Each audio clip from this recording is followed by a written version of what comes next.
A billionaire's daughter fell into a coma. Doctors failed. Science failed. But then, a barefoot boy walked in. He said just 5 words. And what happened next silenced the world. 1:04 p.m. Mount Sinai Children's Hospital, New York City. The fluorescent lights above flickered faintly, casting a sterile glow over the ICU. Machines beeped with routine monotony. Plastic tubes wrapped gently but ominously around a child's frail body like vines. Layla Carter, just 9 years old, lay still beneath a pale lavender blanket dotted with cartoon stars. Her curly hair spread out on the pillow like ink. Her lips were dry. Her chest rose only with the help of a ventilator. She hadn't moved or spoken in 11 days. Outside her glass-enclosed room, people whispered in suits and white coats. Behind closed doors, charts were flipped, tests rechecked, and foreign specialists debated with sunken eyes. Her father, Nathaniel Carter, CEO of Horizon Tech and one of the wealthiest men on the East Coast, hadn't left the hospital since the day Layla collapsed while tying her shoes before school. The diagnosis, acute neurological shutdown. A phrase that sounded more like a computer bug than a human condition. The prognosis? Grim. Despite consulting leading experts from Boston, Zurich, Tokyo, and Johannesburg, no one could pinpoint the cause. No trauma. No infection. No brain swelling. Just silence. Sometimes, when the soul is overwhelmed. One doctor said, it just retreats. Nathaniel refused to believe it. He had conquered global markets, built empires from code and capital. But none of it mattered now. His daughter was slipping away, and he couldn't debug it. Meanwhile, in another corner of Manhattan, a barefoot black boy no older than 12 wandered the noisy streets. His name was Micah. No last name. No ID. No phone. His clothes were tattered, his hoodie too large, and his hands were smudged with city dirt. But his eyes, dark, still, and deep like wells, held something different. Something. Knowing. That day, Micah walked 28 blocks without stopping, drawn by something unseen. He crossed avenues like he knew where he was going. Finally, he stood in front of Mount Sinai's main entrance. A security guard frowned as Micah walked in barefoot. Hey, kid, the guard started. Micah glanced at him. Just once. The man froze. Something in the boy's gaze made him hesitate, then step aside. Micah continued, silent, unhurried, up the elevator, through the sterile hallway, past 3 nurses who didn't even notice him. He stopped outside ICU room 5. He placed one hand on the glass. His palm was small, trembling, but steady. Inside, Layla lay unmoving. I hear her, Micah whispered. Back inside the room, Nathaniel stared at his daughter. His eyes were red-rimmed, his jaw tight. His phone buzzed with board updates, news alerts, donation offers. He ignored them all. That's when Micah knocked once on the glass. Nathaniel turned. Confused. Alarmed. Who let you in? Where's your family? He snapped. Micah didn't flinch. I came for her. Nathaniel stood. Look, kid, this isn't some kind of... I can help, Micah said calmly. With what? Nathaniel scoffed. Getting her to hear you. The billionaire blinked. Doctors say it's not physical, Micah continued, stepping closer. She's waiting for you to say what you never said. Nathaniel felt a lump rise in his throat. What are you talking about? Micah tilted his head. When's the last time you told her? You were sorry. The words struck like a slap. I never. You work late. You missed dinners. You broke promises, Micah said, not accusing, just stating. She heard everything. Even what you didn't say. Nathaniel sank into the chair beside Layla's bed. His hands trembled. She doesn't need another specialist, Micah whispered. She needs your voice. The real one. Not the one you use in meetings. Nathaniel looked down. Tears welled. I don't know how. Micah placed a hand on his shoulder. Start with the lullaby. Nathaniel's eyes widened. You couldn't know that. But Micah was already backing away. I'll wait outside. Inside, for the first time in years, Nathaniel Carter sat still in front of someone he couldn't buy or impress. His daughter. He reached for her hand. Cold. Small. Still. Then, softly, through cracked breath, he sang. Moonlight on the water. Daddy's arms are near. Close your eyes, Layla. Don't you fear. A tear dropped on her wrist. Then, a finger twitched. Machines chirped. Nathaniel gasped. Layla. Her eyelids fluttered. Just once. And then, she opened her eyes. Outside the ICU, Micah stood in the hallway, hands in his pockets, eyes closed. When he felt the shift in the air, he smiled faintly, turned, and walked away. No one ever saw him again. Layla Carter's eyes were open. At first, Nathaniel thought he had imagined it. A dream shaped by exhaustion, a phantom flicker of hope. But then her eyes blinked again, slow, unsure. She tried to focus, and her gaze found his face. "Layla," Nathaniel whispered, gripping her hand tighter. Her lips parted slightly. A faint sound, like the start of a word, broke the sterile silence of the room. It wasn't speech, it was breath, reaching, struggling. Nathaniel turned toward the hallway and shouted, "Nurse! Someone get in here." But Layla tugged on his hand. It was weak, barely a movement, but it was hers. He stopped. Her fingers curled around his. Then came the whisper, raw, thin, but real. "Daddy." Nathaniel dropped to his knees beside the bed. "I'm here, Layla. I'm right here, baby." Her eyes searched his face, slowly recognizing what was no longer familiar. His unshaven face, his wrinkled shirt, his eyes swollen from weeping. "I heard you," she said, voice trembling. Nathaniel couldn't speak. He buried his face in her blanket and sobbed. The nurses came rushing in. Alarms beeped not in warning, but in miracle. Within seconds, Layla was surrounded by gentle chaos, oxygen level checks, neurological tests, questions she was too weak to answer. But Nathaniel didn't leave her side. Not anymore. And yet, in the whirlwind of movement, one question settled in his heart. "Where's the boy?" Later that evening, Layla had fallen back into sleep, this time peaceful and natural. Her vitals were stable. A neurologist whispered the word, unprecedented, 3 times before she even reached the foot of the bed. Nathaniel sat in the hallway, elbows on his knees, eyes scanning every passerby. No sign of Micah. No one knew of any visitor matching his description. Security had no footage of a barefoot black boy entering the ICU. No name, no ID, no witnesses. Nurses dismissed it as stress-induced hallucination. But Nathaniel knew better. He had touched the boy, heard him, felt something shift inside him when he looked into those deep, still eyes. So where did he go? The next day, Layla woke up again. She was still tired, but alert, curious, and afraid. Nathaniel brought in her favorite plush bunny, the one from when she was a toddler. She smiled when she saw it. "I had a dream," she whispered. He leaned in. "Tell me, sweetheart." "There was music," she said. "And a boy." Nathaniel's heart stopped. "What kind of boy?" "He was barefoot. He sang to me when I was scared. He told me you were coming." Nathaniel reached for her hand. "That wasn't a dream." Her eyes widened. "You saw him too?" she asked. He nodded slowly. His name was Micah. Layla's lip quivered. He made the dark feel smaller. Over the following days, Layla's strength returned faster than any doctor predicted. Her mind sharpened. Her appetite came back. She even laughed, once, when her nurse tripped over a rolling cart. But the moment that shook Nathaniel to his core came 3 nights later. She asked, "Can I sing the song now? The lullaby?" She nodded. And then, without warning, Layla sang. Her voice was soft, cracked in places, but the melody was unmistakable. "Moonlight on the water. Daddy's arms are near." Nathaniel froze. "Close your eyes, Layla. Don't you fear." He couldn't breathe. "Micah taught me the second verse," she said. Nathaniel blinked. "There's a second verse?" She nodded and sang again. "Even when it's quiet. Even when it's cold. Love will find you sleeping in. You will never be alone." Tears streamed down Nathaniel's cheeks. He had never written those words, not even in his mind. Yet somehow his daughter knew them. And so did Micah. The search began. Nathaniel hired private investigators, contacted shelters, community centers, schools. He offered scholarships to any child named Micah. But no one matched. It was like the boy had never existed. Until one morning, a package arrived at the hospital addressed to Nathaniel. No return address. Inside, a cassette tape.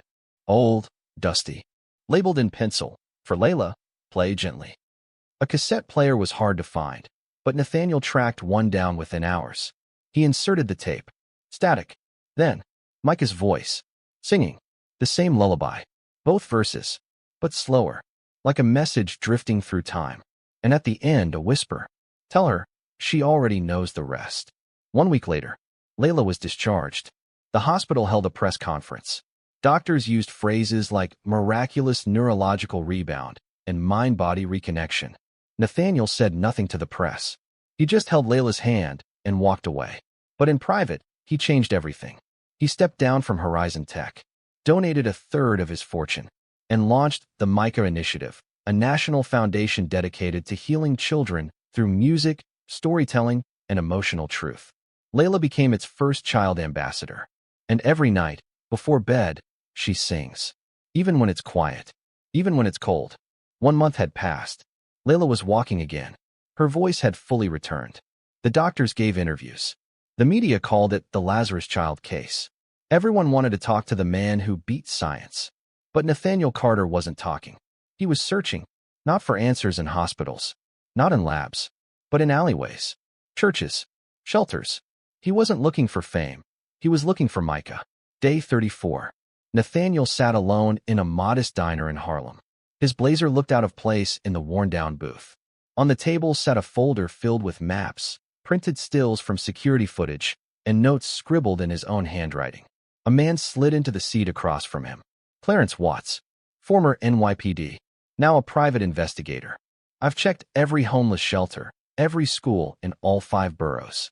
No child named Micah matches your description, he said. If he exists, he's not on paper, not in the system. No fingerprints, no guardianship, no record. Nathaniel ran a hand through his graying hair. Then who the hell was he? Clarence sighed. That's the thing. Some of the people you sent me to talk to, they've seen him. Nathaniel looked up. In Queens, a soup kitchen worker said a barefoot kid once helped a pregnant woman get inside during a snowstorm. No name. Just vanished. And in the Bronx, a priest swore a boy like that left a folded napkin on the altar with a hymn written on it. 2 days later, a dying boy woke up. Nathaniel leaned forward. You believe it? Clarence hesitated. I don't believe in ghosts, sir. But I believe in patterns. And there's a pattern here. This boy, he shows up when someone is lost. Or dying. Then he disappears. Nathaniel whispered. Like an angel? Clarence didn't answer. Day 41. Nathaniel returned to the hospital chapel. It was quiet, empty. He walked to the front pew, knelt down, and bowed his head, not to pray, but to listen. The silence felt full, as if something was watching back. I just want to talk to you, he said aloud. If you're still here. If you're real. I don't want miracles. I want to understand. His voice cracked. Why Layla? Why me? Why now? No voice answered. No lights flickered. But when he stood up, he found something on the bench beside him. A folded paper crane. Inside, scribbled in childlike handwriting. Some songs are only heard when you stop trying to sing them. Nathaniel sat back down, heart pounding. He wasn't chasing a myth. He was walking into something deeper. Day 47. Nathaniel visited Mother Elise, an old nun in Brooklyn. She ran a group home for displaced children. I don't keep records like the city does, she said. I remember hearts, not names. Nathaniel showed her Micah's sketch, drawn from memory by Layla. Her eyes welled up. I knew a child like that. Came here once. Winter of 21. Didn't speak much. Slept on the chapel floor. But one night, he left me a song, and I still hear it. She handed Nathaniel a yellowed paper. Lyrics. In a child's scrawl. Nathaniel read them, silently. The same message. You don't have to be heard to be known. Day 52. Back in his office, Nathaniel pulled down every book on spirituality, faith healing, ancient songs. He studied religions he never believed in, cultures he never cared about, stories he once mocked. He found one thing in common, the messenger. Every tradition had one. Not a god, not a prophet, a child, sometimes barefoot, sometimes singing, sometimes just listening. A child who shows up in moments of great pain, when people are cracked enough to listen with their soul. Day 60. Nathaniel released a letter to the public. It was simple. To the boy named Micah. If you are still out there, I owe you more than I can repay. I don't want to expose you. I just want to understand you. And thank you. If you can hear this, come find me. I'm finally ready to listen. Nathaniel Carter. He included no address, no phone number, but he had a hunch. If Micah could hear a girl lost in silence, he would hear this. That night, in his home office, Nathaniel opened the window. The wind stirred the curtains. On the balcony rail, something white had landed. He stepped outside. A paper crane. This one was different. It had a line written across its wing. You already know the way. Nathaniel smiled. He wasn't chasing a child anymore. He was chasing something inside himself. The city was asleep, but Nathaniel was not. He had developed a habit of walking late at night, No phone, no assistant, no destination. Just the rhythm of his shoes against the pavement and the ache of longing in his chest. That night, the air was thick with fog. Streetlights glowed dimly, like ghosts whispering their secrets. Nathaniel wandered aimlessly through lower Manhattan, the streets near Battery Park almost empty. He walked past a small church. Its wooden sign was weather-worn and barely legible. St. Jerome's Shelter, open doors, open hearts. Something told him to go inside. The hallway was dim. Fluorescent lights buzzed overhead. A few folding cots were scattered in the main hall. People lay curled under worn blankets. Most were asleep. Then Nathaniel saw him. In the far corner, by the stained glass window, a boy sat cross-legged on the floor. Barefoot. Same messy hair. Same oversized hoodie. Same stillness that was louder than words. Micah. Nathaniel's breath caught in his throat. He stepped forward slowly, afraid the boy might vanish if he blinked. But Micah turned toward him, calm, as if he'd been expecting this moment all along. I wasn't sure I'd ever find you, Nathaniel whispered. Micah shrugged. You didn't. You found yourself. That's how it works. Nathaniel laughed, a broken, grateful sound. I have 1,000 questions. Micah nodded. Ask only the ones your heart needs answered. Nathaniel sat on the floor across from him. The tile was cold. It didn't matter. Why Layla? He asked first. Why did you come to her? Micah tilted his head. Because she was calling, even though no one else heard. She never said anything out loud. Micah smiled. She didn't need to. Pain doesn't always use words. But it echoes. Nathaniel stared at him. Are you human? Micah paused. Does it matter? It does to me. Micah looked at the ceiling for a long moment. Then, I was once. Maybe I still am. But sometimes, people who lose everything leave something behind. And sometimes, that something is sent forward. Nathaniel tried to make sense of it. So you're what? A spirit. I'm a voice, Micah said softly. The kind most people forget they still have. They sat in silence for several minutes. The wind howled gently outside. Nathaniel pulled something from his coat pocket. The paper crane. I kept this, he said. I read your words every night. Micah touched the crane gently. That one came from a song no one ever sang out loud. Nathaniel leaned forward. Why me, Micah? Why not someone more worthy? More faithful? Micah didn't answer right away. He looked down at his bare feet. You were breaking, he said finally. And sometimes, people have to break open so the light can get in. Nathaniel blinked back tears. You knew I'd listen? Micah smiled. I hoped. What now? Nathaniel asked. Micah stood. Now you sing. Nathaniel laughed bitterly. I'm not a singer. You are, Micah said. To her. To Layla. And maybe, if you sing loud enough, others will remember their voice too. Micah began to walk toward the back door of the shelter. Wait, Nathaniel stood up. Will I ever see you again? Micah looked over his shoulder. Maybe, but the next time you do, I might look like someone else. Nathaniel didn't know what to say. Just remember, Micah added, miracles aren't loud. They're patient. Then he walked out into the fog. Nathaniel stood alone in the empty shelter. But something had changed. He no longer felt the weight of loss. He felt purpose. He walked home that night humming a tune he didn't remember learning. The next morning, Layla woke up smiling. She looked out the window and whispered, He found you, didn't he? Nathaniel didn't reply. He just smiled and began to sing. 2 weeks had passed since the night at the shelter. Nathaniel hadn't seen Micah since then, but something inside him had shifted permanently. The silence in his house was no longer empty. It was expectant, purposeful, and Layla was thriving. She began to draw again. She laughed easily. Her speech returned with greater strength and musicality than before. Most evenings, father and daughter would sit at the piano, not playing for perfection, but for presence. One night, Layla asked quietly, Dad, can we help him? Nathaniel looked up. Help who? Micah, she said. He helped me. He helped you. But I think he's still alone. Nathaniel stared at her. His daughter was right. So he searched again. Not out of desperation, but love. This time, he didn't look for myths. He looked for needs. He returned to the shelter and spoke to the volunteers. He gave anonymously, asking only that they let any child, especially one with bare feet, know they were welcome anytime. One day, on a rain-soaked afternoon, Nathaniel returned to the same church in Harlem. He brought with him a small, hand-wrapped box. Micah was already there, sitting on the steps, barefoot, watching the rain. I thought you might come, Micah said, without turning. Nathaniel sat beside him. I didn't come with questions this time. Good, Micah replied. Answers aren't always helpful. Nathaniel handed him the box. Inside, a pair of well-made, dark brown leather shoes. They're yours, Nathaniel said. If you ever choose to wear them. Micah ran his fingers over the stitching. They're beautiful. You don't have to walk alone anymore. Micah looked at him with those deep, ocean-dark eyes. I never did. But now, neither do you. They met regularly after that. Not in offices or press rooms, but in alleyways, music rooms, hospital waiting areas. Together, they built something new, the Quiet Foundation, an offshoot of the Micah Initiative, aimed not at healing symptoms, but giving children a space to express grief, hope, anger, wonder, without judgment or prescription. Micah never wanted fame. He never gave speeches. But his presence shifted every room he entered. He sat with kids who didn't speak. He hummed with children too weak to sing. And in every space, silence became sacred, not empty.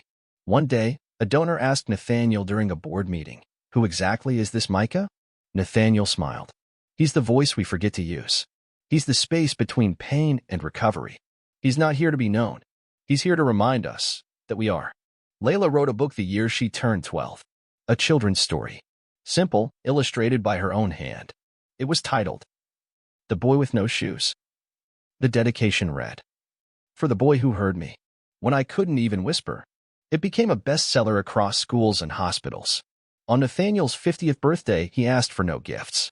Instead, he invited a dozen children, all of whom had once been in silent pain, to perform original songs, poetry, and art, inspired by their journey through the Quiet Foundation. Micah didn't sit in the front row.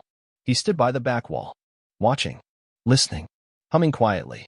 When it was over, Nathaniel found him under a tree outside, the sun just beginning to set. You gave me something I never asked for, Nathaniel said. Micah turned. And what's that? A second life, Nathaniel replied. One worth living. Micah didn't smile. He just closed his eyes. You gave that to yourself. I only reminded you how. And then came the day Micah left. Not suddenly, not tragically. He simply moved on. No one saw him go.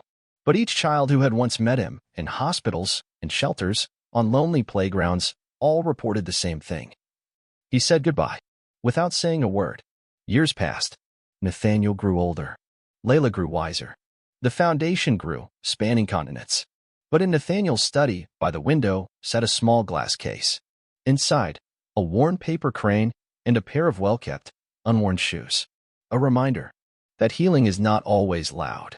And sometimes, the greatest voices belong to those who never raised them.